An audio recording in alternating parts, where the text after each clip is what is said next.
Libro noveno. Calíope, musa de la poesía épica. En el apartado anterior se narró la victoria naval de los griegos en la isla de Salamina, en la cual lograron que los barcos persas se retiraran de Ática, y ante la descomunal derrota, Jerjes no tuvo otro remedio que escapar de Grecia, dejando a su primo Mardonio a cargo de la expedición. Mardonio había enviado al macedonio Alejandro, hijo de Amintas, con rumbo a Ática con el propósito de convencer a los atenienses de que llegaran a un acuerdo y reconocieran a Jerjes como su rey, propuesta que los atenienses rechazaron.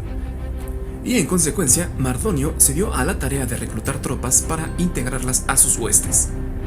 Había pasado un año desde que habían medido fuerzas en Salamina, y ambos bandos esperaron a que terminara el invierno para que pudieran efectuar la guerra, y esta vez lo harían en la llanura de la ciudad de Platea. Mardonio aún contaba con un gran número de guerreros persas, de entre ellos los inmortales. Asimismo, se ganó el apoyo de regiones como Macedonia, Tesalia y Tebas. Precisamente en Tebas trataron de convencer a Mardonio de que ahí estableciera su cuartel para controlar a toda Grecia, pero el persa no prestó oídos a la recomendación porque su obsesión era volverse a apoderar de Atenas, polis a la que arribó en el mes de junio del año 479 a.C. No obstante, encontró el Ática desierta porque sus ciudadanos seguían resguardados en Salamina. Mardonio una vez más envió mensajeros a la isla para pedirle a los atenienses que se rindieran, resultando que de entre la asamblea hubo un solo ateniense de nombre Lícides que se expresó a favor de la rendición, postura que desencadenó la cólera de sus compatriotas y lo mataron a pedradas. Pero además, las mujeres, indignadas al conocer la noticia, acudieron a la casa de Lícides para lapidar a su esposa e hijos.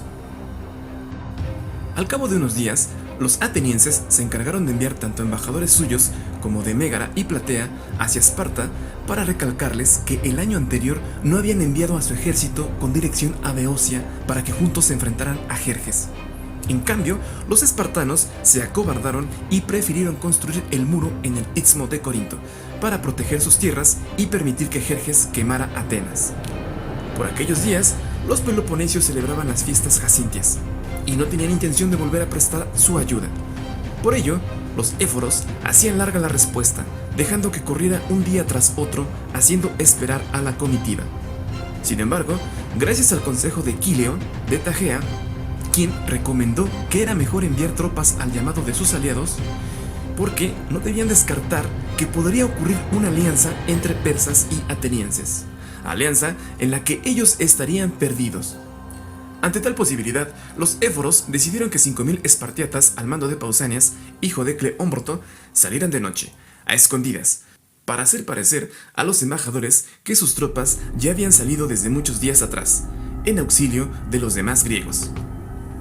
Sin saber de lo ocurrido, los atenienses, cansados de esperar respuesta, recriminaron a los espartanos que siguieran con sus festividades, mientras ellos volverían a luchar contra el enemigo. Pero, ante tal argucia que habían tramado los éforos, juraron que sus tropas, tiempo atrás, ya habían partido en su ayuda.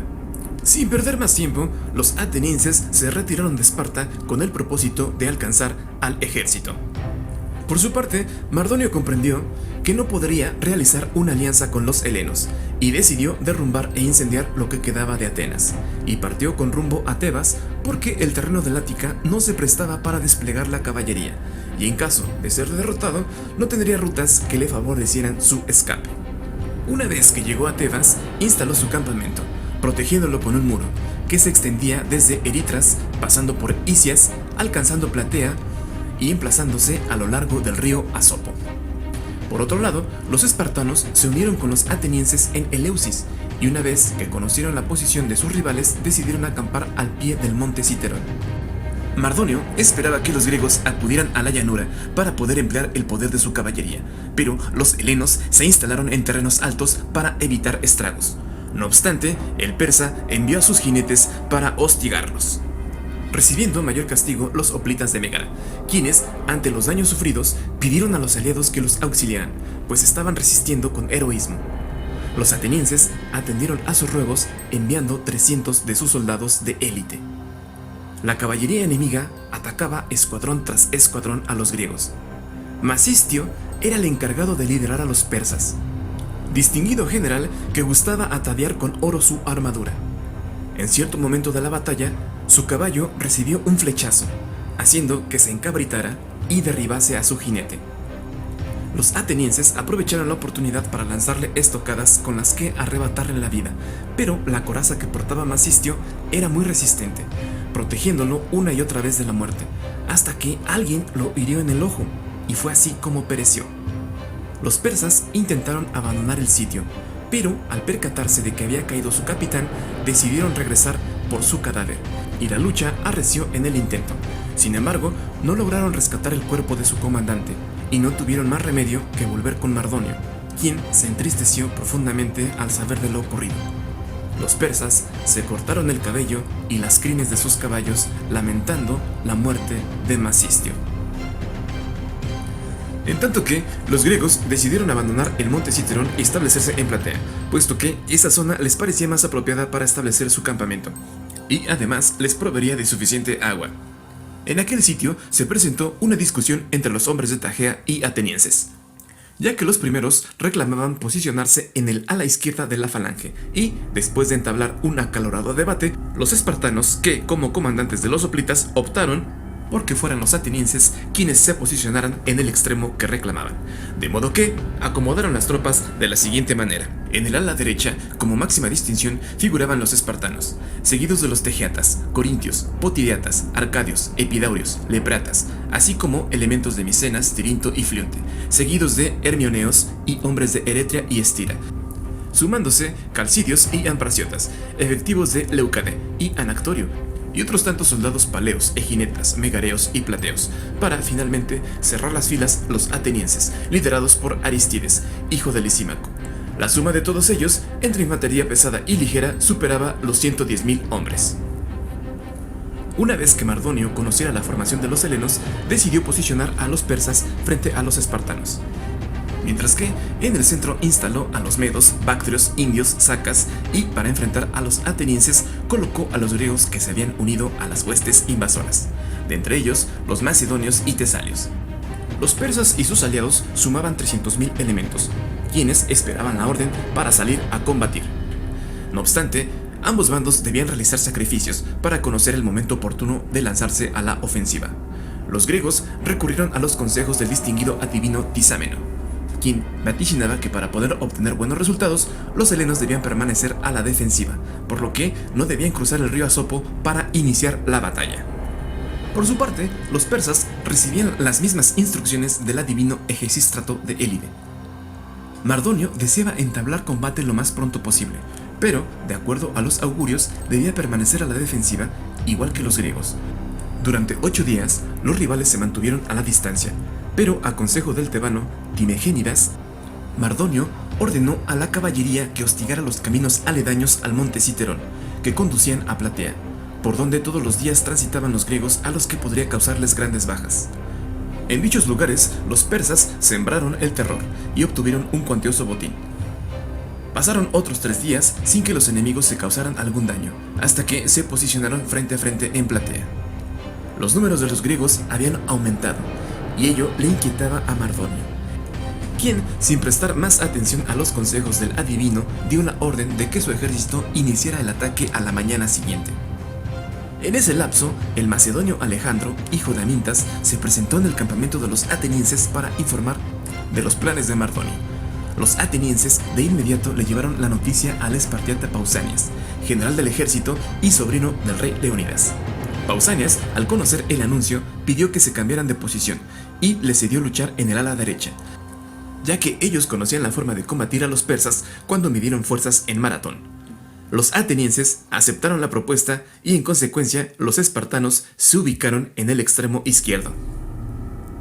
Cuando la mañana se hizo presente, Mardonio observó que la formación griega se había modificado. Se percató de que los espartanos no querían medir fuerzas contra el contingente persa. Entonces ordenó mover al escuadrón para que se vieran de frente a los espartanos, pero los lacedemonios regresaron al ala derecha y los asiáticos se volvieron a posicionar frente a ellos. Por tales motivos, los persas tildaron de cobardes a los espartanos, ya que no los querían enfrentar, y por si fuera poco, los retaron a batirse en duelo mano a mano, entre ellos solos, con el mismo número de combatientes, y quien resultara victorioso le daría el triunfo a todo su ejército. Sin embargo, los persas no obtuvieron respuesta de los espartanos. En tales circunstancias, Mardonio envió a la caballería para provocar daños en los helenos, quienes sufrían importantes bajas. Además, les cortaron el suministro de agua de la fuente Gargafia. Los griegos se estaban quedando sin víveres y la situación los comenzaba a inquietar. Por lo que, después de una discusión entre espartanos, decidieron movilizar a las tropas tomando direcciones distintas. Algunas ciudades aliadas aprovecharon para huir, mientras que los atenienses se dirigieron a la llanura. Y los lacedemonios lo hicieron rumbo al monte Citerón, porque querían evitar la caballería enemiga. Cuando Mardonio se dio cuenta de la retirada, mandó hostigar a los espartanos, precisamente con la caballería, burlándose de ellos porque se consideraban el mejor ejército terrestre, pero que huían una y otra vez de los persas. Entonces, Mardonio se decidió por fin atacar con todos sus escuadrones, y lo hizo contra los lacedemonios y tegeatas. Al verse en severos aprietos, los peloponesios mandaron pedir ayuda de los atenienses, quienes, al acudir en su defensa, se vieron de frente con los griegos que estaban del bando persa. En esas circunstancias, los espartanos y tegeatas tuvieron que soportar las flechas de los persas. Aún no podían atacar porque los presagios no lo permitían, hasta que, de último momento, un sacrificio dio la señal de que pudieran librar batalla. Entonces, los espartanos hicieron lo que mejor sabían hacer.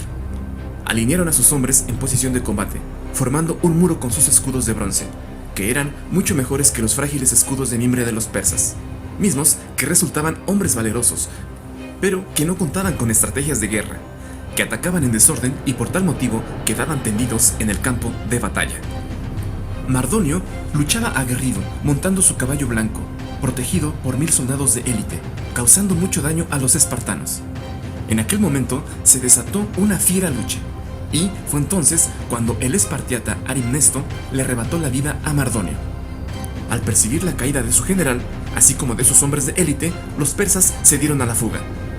En consecuencia, con el deceso de Mardonio, se expió la muerte del rey Leónidas.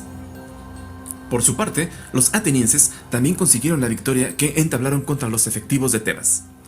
Al enterarse de la fuga de los invasores, el resto de los aliados griegos y los que aún permanecían neutrales se encargaron de perseguir y diezmar a los persas, quienes se protegieron tras los muros que instalaron en la ciudad de Tebas, punto en el que se defendieron contra los espartanos en un duelo igualado, pero al llegar los atenienses, quienes escalaron el muro, finalmente sucumbieron.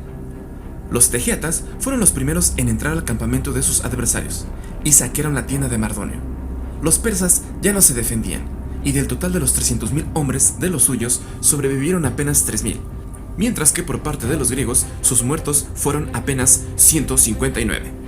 En lo referente a los espartiatas, entre otros, uno de sus hombres más valerosos fue Aristodemo, único sobreviviente de la batalla de las Termópilas, que, cuando regresó a Esparta, recibió grandes desprecios en su patria, y en la batalla de Platea pudo encontrar una revancha. Después de la victoria, se presentó ante Pausanias el egineta Lampón para aconsejarlo de que, al igual que hicieron con el rey Leónidas, le cortaran la cabeza a Mardonio y la empalaran, pero Pausanias no accedió a cometer ese acto impío. Los griegos encontraron una enorme cantidad de objetos de oro y plata entre las pertenencias de los persas, incluso en los brazaletes que los soldados portaban. Pausanias se quedó sorprendido al contemplar mesas, cofres, divanes y distintos enseres de oro, y se le ocurrió la idea de pedir a los esclavos de Mardonio que prepararan un banquete al estilo persa y otro al estilo laconio. El primero se distinguía por la opulencia con que fue realizado, mientras que el segundo se mostraba hecho con demasiada austeridad.